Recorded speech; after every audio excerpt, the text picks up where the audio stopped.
feel like your relationship is not going as strong as you want it to be? I'm talking about your loving, intimate relationship with your partner. As we progress in life, we typically see that our careers and finances tend to be stabilized, but the other parts of your life may be falling apart. And these parts of your life are usually your health situation, your loving relationship, and the fact that you're running out of time. We're the Foolish Couple. I'm Minna, and this is my husband Andy. In our blogs, we mostly guide you on the 3 things in life that you cannot buy, even if you have all the money in the world. And those 3 things are health, love, and time. We've been together for over 3 decades, and over the last 30 years, we've had our ups and downs.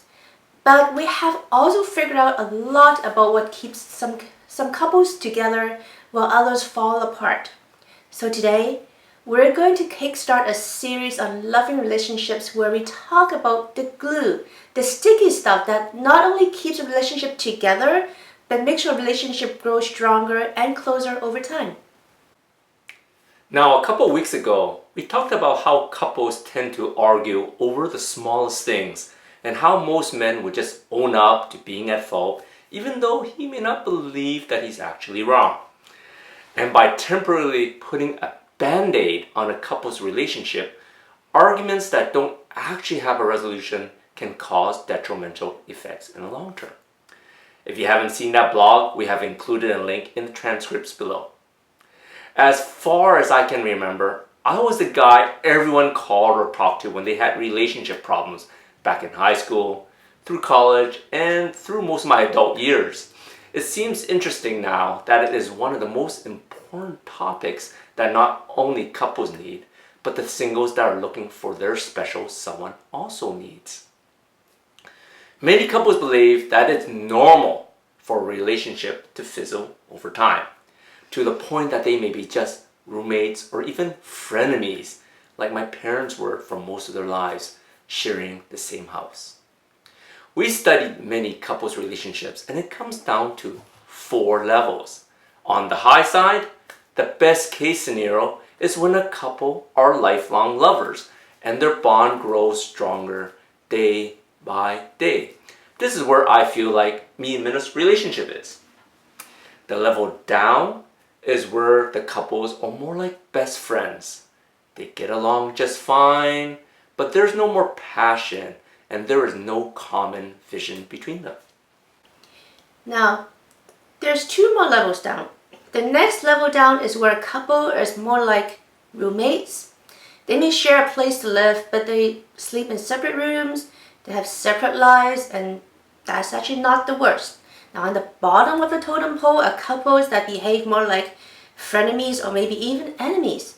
They argue day and night. They don't get along at all. They have completely separate lives, separate finances, different friends. They don't really care about each other. We've talked about this in an earlier blog, and you can find the link here as well. Now, I don't think it is normal for a couple's relationship to wither and die over time. A relationship is not like a flower. It doesn't just bloom and die. A relationship should be more like a tree. It grows stronger, bigger, and more solid over time. Now, I can still remember the day that I got my very first Valentine poem. That was over 30 years ago in grade 12. From what I remember, you told me that it was a dare from one of your friends to send me that Valentine poem. Right, Minna? Well, yeah, it was really meant to be a prank. During the time, I just moved from an Asian country to Canada. And the Valentine pranks and jokes are not something that I am familiar with, so I just went along with whatever my friend said. Either way, I'm so blessed that your friend got you to bring up the courage to do the prank, or we wouldn't be together today. What started out as a prank has become the most incredible journey we took together to where we are today.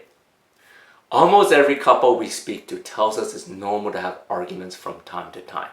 They saw it growing up with their parents, and they see couples argue over the most trivial things all the time. it's normal to have arguments and lose that puppy love stage as your relationship grows, right? What if I told you that we can count the number of arguments we had on one hand over the last 31 years we have been together? So the first secret in having everlasting love in a relationship is to have a common vision. In particular, the vision of your future together. Now, in this hustling and bustling world, this is particularly important for women. We are constantly striving to work harder and to advance our careers. We have a vision of where we want to be in terms of our careers, but rarely do women have their relationships in their visions.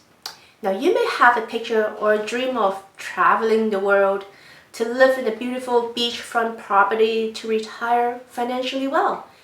But where is the relationship in that picture?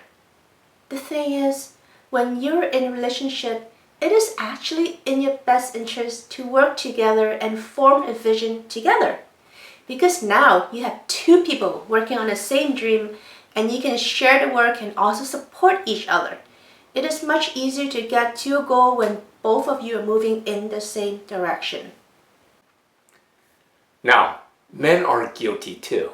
I know many men that likes to go drinking with the guys just to get away from their nagging wife, right? Part of the problem is that men tend to keep their dreams to themselves. They don't tell their spouse about the things that they want in life, and when a couple has two separate visions, they tend to move in different directions, and eventually they will also grow apart. So the first lesson is to have a vision, and more importantly is for a couple to share a common vision. And your common vision isn't just about the things that you both want, but it's also about the lifestyle that you want and the legacy that you want to leave behind. Over the years, since high school, our visions constantly changes, but we always envision being together. If we envision buying a house, we envision us living happily together inside the house. If we have career changes, we always support each other in the decisions made and how they may eventually affect our lives. So how do you go about having a common vision? Look, all you have to do is talk. Find a place where the two of you can really discuss your vision of your future. Be really honest and candid about what you want and why you want it. If there are some things that you don't agree on, you need to resolve it. We have seen too many couples that did not agree on how to raise the kids, and eventually they grew apart because of it. You should really talk about your ideal family situation, where you want to live, where you want to retire, what do you want to do, how to spend your time, the people that you like to hang out with. You should also talk about your plans on how to stay young, healthy, smart, and wealthy together. Having a common vision is just the first glue that keeps our relationships together. We love to hear your thoughts and comments, so go ahead and leave your comments below. Till next time, love what you live and live what you love.